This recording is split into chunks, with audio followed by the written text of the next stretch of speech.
আমার স্যার শ্রদ্ধেয় ভাস্কর জ্যোতি দে স্যার, এখানে উপস্থিত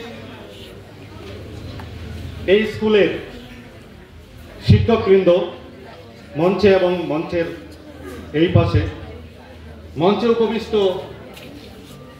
স্যারের সহধর্মিনী ম্যাডাম, বিশিষ্ট কবি সাহিত্যিক আসাদুদ্দিন সাহেব, আমার বন্ধু আব্দুল হামিদ, এবং এখানে যারা উপস্থিত আছো, যাদেরকে ছাড়া আজকের এই অনুষ্ঠান মোটেই সুন্দর হতো না এবং সেই অনুষ্ঠান পাতাও যেত না।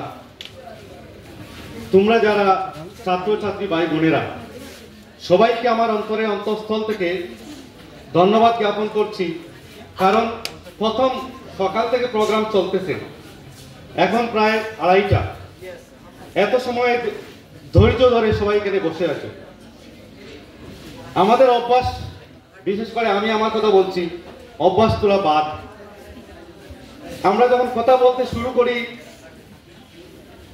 অনেক বেশি সময় কথা বলার অভ্যাস আছে, কিন্তু এখানে এই সুযোগ নাই, এত বেশি কথা বলার সুযোগ নাই। আমি প্রথমে স্যারকে উপলক্ষ করে দু একটা কথা বলতে চাই। আমিও এই স্কুল থেকে পড়াশোনা করেছি। 1995 ইংরেজিতে আমি মেট্রিক পাস করেছি, 1995। আজকে এখানে শাকির ভাই নাই, শাকির হোসেন আপনাদের শিক্ষক, উনিও আমরা এক বেঁচে ছিলাম, আমরা একসঙ্গে মেট্রিক পাস করেছি।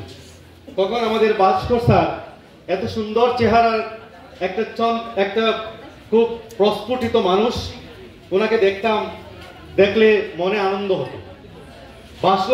ভাস্কর স্যার সত্যিকার অর্থে একজন ভালো মানুষ ছিলেন। ভালো মানুষের খোঁজ করি আমরা, তাহলে আজকে আমাদের মধ্যে বসা আছেন আমাদের এই ভাস্কর স্যার। ওনার কথা শৈলী, উনি যেভাবে কথা বলতেন, উনি যে নম্রতা, ভদ্রতা এবং ওনার যে কাজের প্রতি যে সম্মান, কাজের প্রতি যে আনুগত্যতা, সেটা উনি প্রমাণ করে গেছেন। এবং সেটা আমার বলার কিছু নেই, যারা ওনার সংস্পর্শে এসেছেন সবাই সেটাকে রিকগনিশন অবশ্যই দেবেন। আমি আরেকটা কথা বলতে চাই। আমি শিলচর টিচার্স ট্রেনিং কলেজ, আমি শিলচর টিচার্স ট্রেনিং কলেজে পড়াতাম,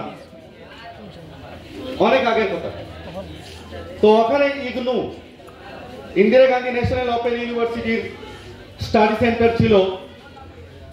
স্যার ওখানে অ্যাডমিশন নিয়েছিলেন বিএড করার জন্য, এবং ওনার সঙ্গে ছিলেন আমাদের আগের যিনি প্রিন্সিপাল স্যার ছিলেন আসাদ স্যার। ওনারা দুজন একসঙ্গে এই ব্যাচে অ্যাডমিশন নিয়েছিলেন ইগনুতে বিএড করার জন্য। প্রথম যেদিন ক্লাস ছিল, এবং প্রথম ক্লাস, ওই ক্লাসটা আমি নিয়েছিলাম অনেক কম। আমি তো দেখিনি স্যারদেরকে এখানে ভিড়ে বসা। আমার ক্লাস যখন শেষ হলো, দেখি পিছিয়ে আমাকে ডাকছেন স্যার, ভাস্কর স্যার, আসাদ স্যার, দুজন আমাকে ডাকছেন। আমি করে দেখি দুজন তো আমার শিক্ষক। তো ওনাদের সঙ্গে কথা হলো, ওনারা বললেন আমরা এত খুশি হয়েছি, এত ভালো লাগছে, বিএড করব। ভিতরে একটা ডর ছিল, এখানে এসে দেখছি তুমি ক্লাস নিচ্ছ, তাহলে আমাদের তো কোনো ডর নেই, এবং আমাদেরকে এই কোর্সটা পাস করতে হবে। তবে আমি বললাম স্যার, আমি আপনাদেরকে পেয়ে আরো বেশি খুশি হয়েছি, ঠিক আছে, আমার তরফ থেকে যত কিছু সম্ভব আমি চেষ্টা করব। আর আপনারা তো জেনিয়াস পারসন, আপনাদের জন্য এগুলো কিচ্ছু না। তো ওই দিনের কথাটাও আজকে আমার মনে পড়ে গেল, আমি শেয়ার করলাম। যারা এখানে ছাত্রছাত্রী ভাই বোনেরা আছো, জীবনটা বড় কঠিন। জীবনে এমনিতে কিছু পাওয়া যায় না, কিছু পাইতে হলে কষ্ট করতে হয়। প্রত্যেক মানুষই জীবনে সাকসেস, কৃতকার্য হওয়ার জন্য চেষ্টা করে। আমি বলবো সাকসেস ইজ এ প্রসেস। সাকসেসটা হলো একটা প্রসেস। তুমি যখন প্রথম ও আ ক খ শিখতে শুরু করেছিলে, ওটা এই অ্যালফাবেট শেখা তোমার কাছে একটা টার্গেট ছিল। তুমি যখন সেই টার্গেটটা ফুলফিল করতে পেরেছিলে, ওটা তোমার কাছে সাকসেস ছিল। তুমি ক্লাস 1 পাস করেছো, এটা সাকসেস ছিল। ক্লাস 2, ক্লাস 3, এরকম করে এখানে আজকে যারা ক্লাস 10 অবধি পৌঁছে গেছো, আর আজকে এই স্কুল থেকে তোমাদেরকে বিদায় দেওয়া হচ্ছে। জীবনের প্রতিটা ধাপ কিভাবে এগিয়েছো সেটা তুমিই বেশি বলতে পারবে। আরো অনেক লম্বা জীবন বাকি আছে, আরো বড় ফাইট বাকি আছে, এবং একটা ফাইট যে সাকসেসটা আছে তারপরে সাকসেসটা আরো একটু কঠিন হয়। তোমার কাছে ক্লাস 1, তারপরে তুমি একটা বড় ক্লাস পাস করেছো ক্লাস 2, তুমি এখন ক্লাস 10 পাস করে তারপরে তুমি যাবে আরেকটা বড় ক্লাসে। মানে তোমার চ্যালেঞ্জটা দিনে দিনে বড় হচ্ছে, কিন্তু তুমি থেমে গেলে হবে না, তুমি সারেন্ডার করলে হবে না। তুমি যদি ভয় পেয়ে দাও তাহলে তোমার সাকসেস হবে না। যারা ক্লাস 12-এ আছো, তোমাদের গন্ডি তুমি ক্লাস 12 পাস করে তারপরে স্কুলের মানে যে স্টেজ যেটা, এটা শেষ হয়ে যাবে তোমার বেলায়। তখন তুমি কলেজিয়েট, তখন তুমি হায়ার এডুকেশন, তুমি ডিগ্রিতে অ্যাডমিশন নেবে, আরো বড় দাও। আরেকটা বড় ব্যাপার, যারা ক্লাস 10-এ আছো, আজকে হয়তো এখানে 100 জন, আমি জানি না, ধরো 100 জন আছো, কতজনে মেট্রিক পাস করবে? 50 জন, 60 জন, আমি তো আশা করি 100 জন পাস করো। যারা মেট্রিক পাস করবে, 60 জন পাস করে 60%, বাকিরা কোথায় যাবে? 40 জন। একবার ভেবে দেখো বাকিদের অবস্থা কোথায় যাবে? যারা 60 জন পাস করবে তাদের মধ্যে থেকে কতজন গিয়ে হায়ার সেকেন্ডারি ক্লাস মানে ক্লাস 11-এ অ্যাডমিশন নেবে, আর কতজন বাদ দিয়ে দেবে? যারা 12 পাস করবে, 12-এ যারা পরীক্ষায় বসবে, কতজন পাস করবে? যতজন পাস করবে তার মধ্যে থেকে কতজন ডিগ্রিতে অ্যাডমিশন নেবে? ঠিক আছে, ধীরে ধীরে সংখ্যা কমবে। তোমাকে টিকে থাকতে হবে রেসে। যখন শুরু হয়, প্রথম হয়তো ধরো 10 জন দিয়ে একটা দৌড়ানো হলো, তার মধ্যে থেকে রাখা হবে কজন? 1 জন বা 2 জন, মানে ফার্স্ট সেকেন্ড। ঠিক আছে, তারপরে একটা ফাইনাল দৌড় যখন হবে, মানুষ তো কমবে, তোমাকে আরো বেশি দৌড়তে হবে।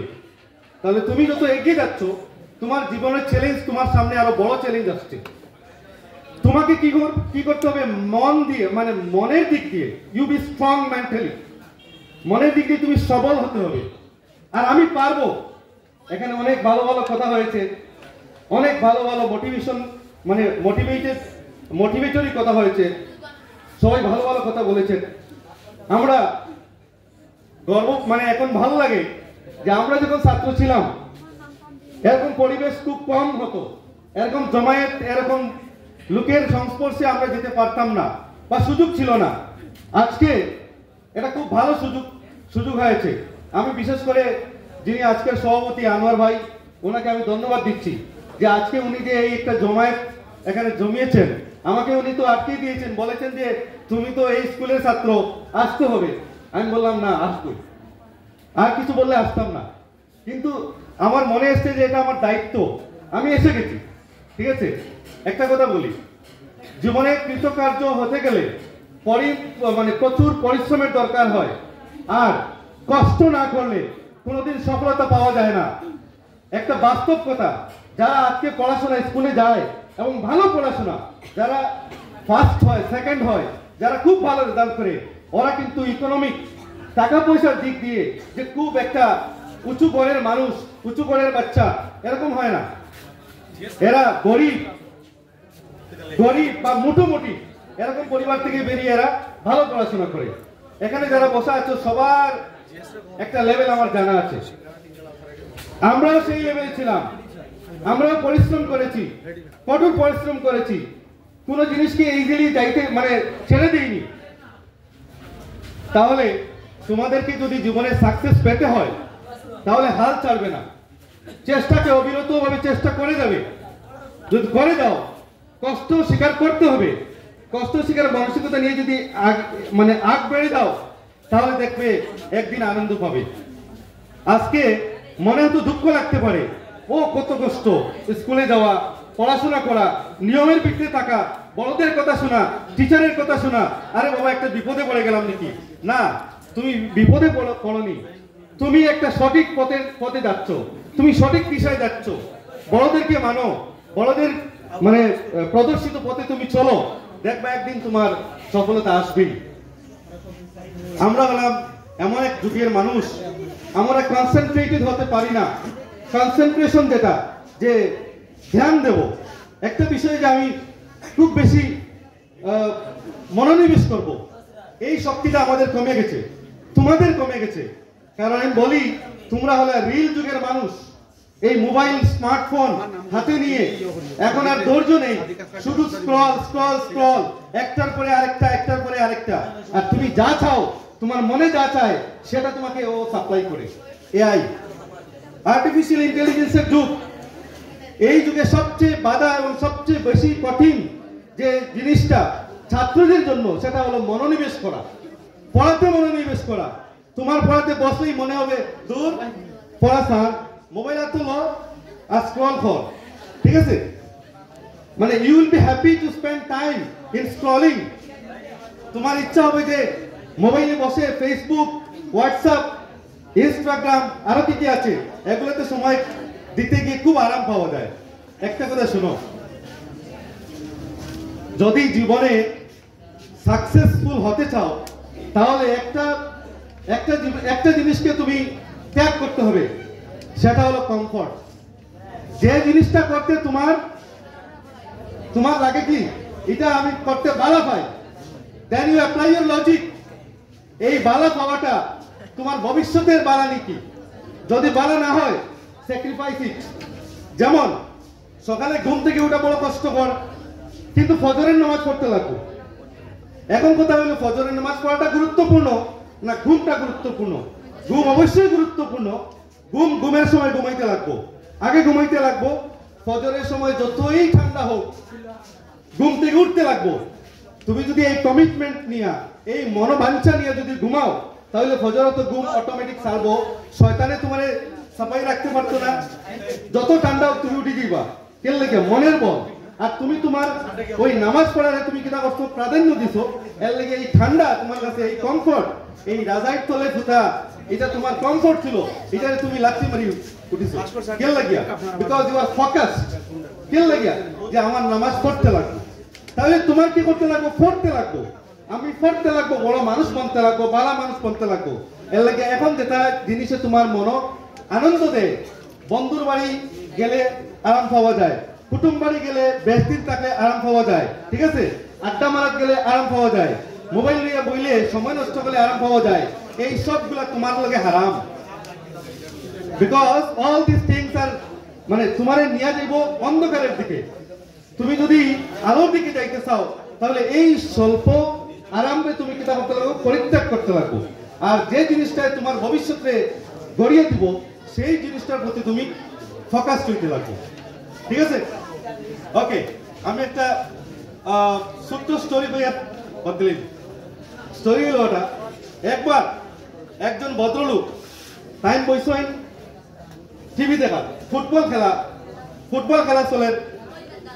তার একটা ছোট ছেলে, এই ছোট ছেলে গিয়ে তার এখন ডিস্টার্ব করে, বারে বারে কি কয়, বাবা ওটা কিতা, ওটা কিতা, ওটা কিতা। বাবা তো এখন বড় বিপদে পড়ছে। তাই এক দুইবার তারা ডিল করছে, কইছেন তুমি ওটা করো, ওটা করো। হে আবার বুঝিয়ে কয়, বাবা ওটা কিতা। তাই ভাবলা এটারে তো বেশি সময় লাগে বইতে লাগবে। তাই সঙ্গে সঙ্গে তার পাশে একটা কাগজ আছে, ওটা আনিয়ে ওটা সিরিজ হই। এটা আসলে ওয়ার্ল্ডের ম্যাপ আঁকা আছে। তাই ওটা সিরিজ হই, টুকরা টুকরা করছে, করিয়া কইছে নদীকে ওটা নেই। আর ওই ম্যাপটা পাতাটা যেরকম আছে, ওই ম্যাপটা জোড়া লাগা।